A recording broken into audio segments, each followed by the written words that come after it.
So maybe you are a freelancer or a gig worker. Maybe life is changing right now. Hours are not consistent at work. You are earning an inconsistent income. Maybe you're a mom working a side hustle and your income is not, as consistent as you'd like it to be. This is the video for you because I'm going to show you how to budget on an inconsistent income when life keeps changing, when things are moving around and your income is not as consistent as you want it to be. Hey everyone, my name is Bola Sokunbi. I'm the founder and CEO of Clever Girl Finance. I'm also the author of the Clever Girl Finance book series and my wealth plan workbook. Welcome to Clever Girl Finance TV.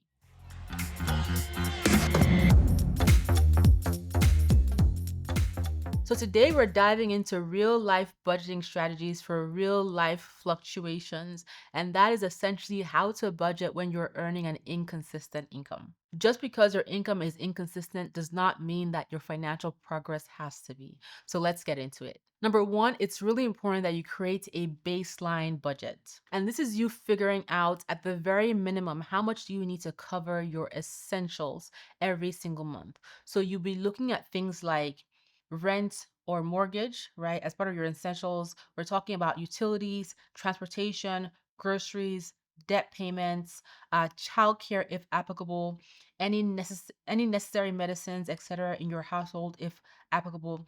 This is essentially you creating a bare bones budget. And knowing the minimum amount of money that you need to survive every month is essentially your survival number. This number is going to give you clarity and help you have that baseline of what you need to plan for every single month. And so from there, you can build up your ideal budget when your income is higher.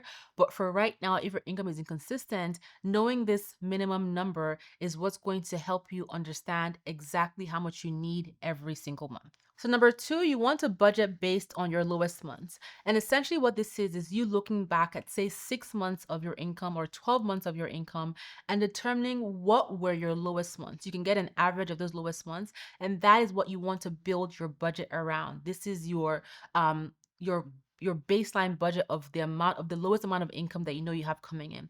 This way, if you have future low income months, you know that okay, all your expenses, all your bills are covered because you have based your budget around that. If you have months where your income is much higher than your lowest month average, what you can do is take that extra money and put it into savings to help you cover those low months or months where your income is even lower than expected. So it's all about creating a plan that allows you to balance your income when it's high and when it's low so that no matter what, you're still able to cover your expenses. And this allows you to create stability during seasons of inconsistency. And that leads into point number three, which is using a buffer account. So this buffer account is where you're going to put that money put that extra money you earn when your income is higher for those lower income months. So in your higher income months, what you're going to do is transfer that extra money, not spend it, into this buffer account. This way, in those lower income months, you have money to cover your expenses that you may not have enough money to cover based on that low income. So when a slower month hits, your buffer helps to smooth things out. And it's a good idea to build 2 to 3 months or more, if possible, of your income into this buffer account. Now, number four, you want to prioritize your variable expenses by category. And what this means is that when your income is inconsistent, sometimes you're not going to be able to pay for every single thing consistently every single month. So that's why you want to create a priority list of what is most important. So priority one would be things like your essentials, your must-haves, your food, your shelter, your core utilities.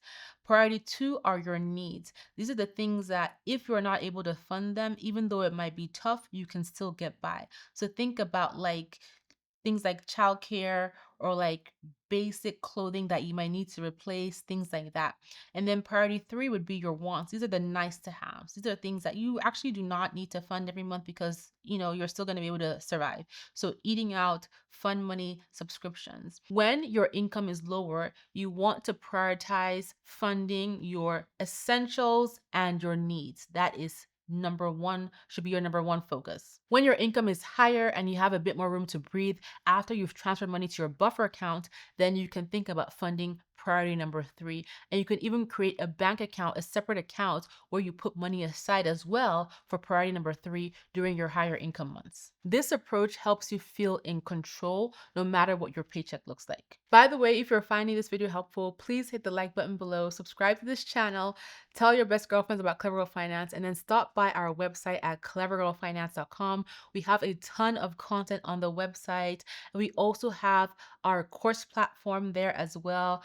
You will have access to over 30 plus completely free courses, our incredible community, over 40 plus completely free worksheets. And the course platform is all about empowering you to achieve your financial goals. And then check out the Clever Girls Know podcast. I interview women every week on different topics, women who are going through different journeys of, on their financial journey and just doing really amazing things. We talk about business, personal finance, paying off debt, investing, motherhood, and so much more. And be sure to check out the Clever Girl Finance book series. You can find these books wherever books are sold, and you can also have your local library order them as well.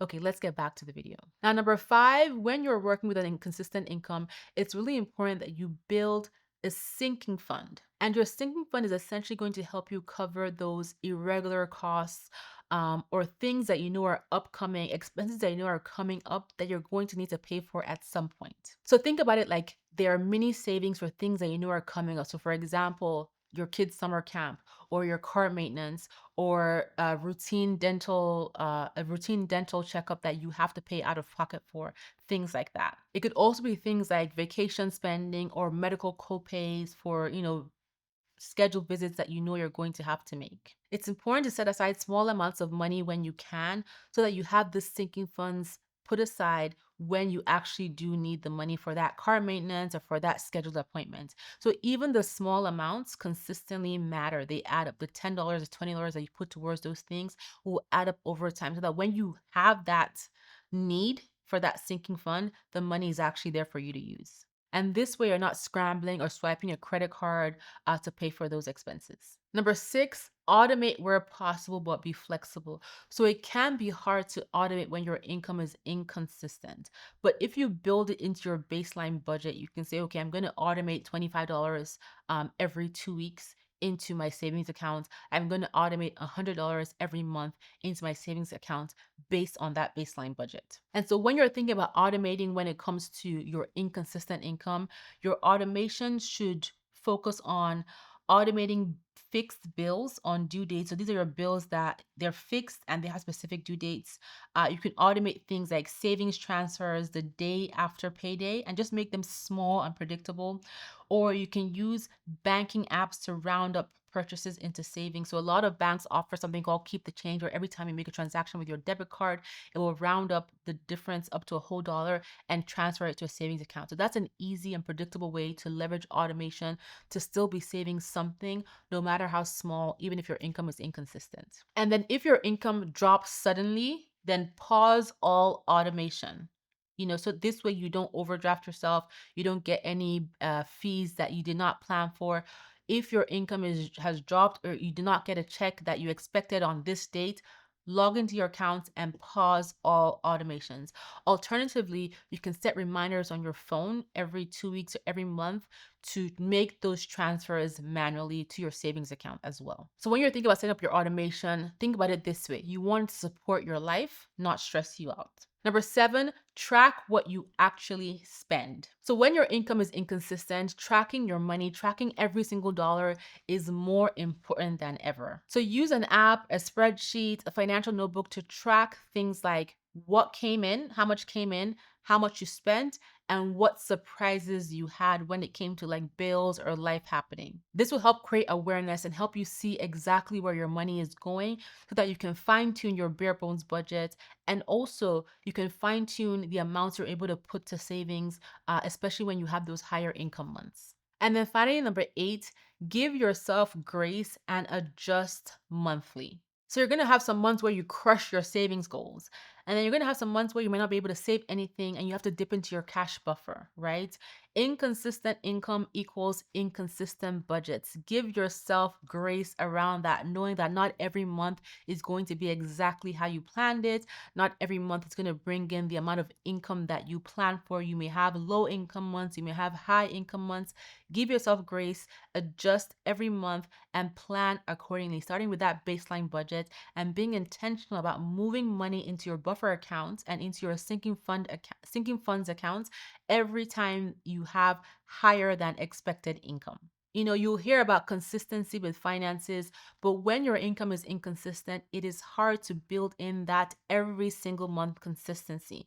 So, the key here with an inconsistent income is to create intentional actions that you implement every single month. You're going to review each month and adjust accordingly based on your income for that month.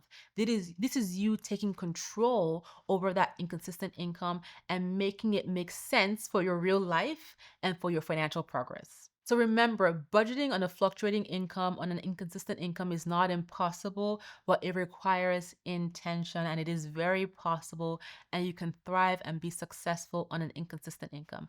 I have an inconsistent income and I budget this way every single month. So I hope you found this video helpful. If you're currently working with an inconsistent income, share in the comments what works best for you when it comes to planning out your finances and inspire somebody else. Thank you so much for being here. Be sure to like this video, subscribe to this channel, tell your best girlfriends about Clever Girl Finance. Stop by our website, check out our free courses, our free worksheets, check out the Clever Girls Know podcast, and check out the Clever Girl Finance book series. Thank you so much for being here, and I will talk to you next time.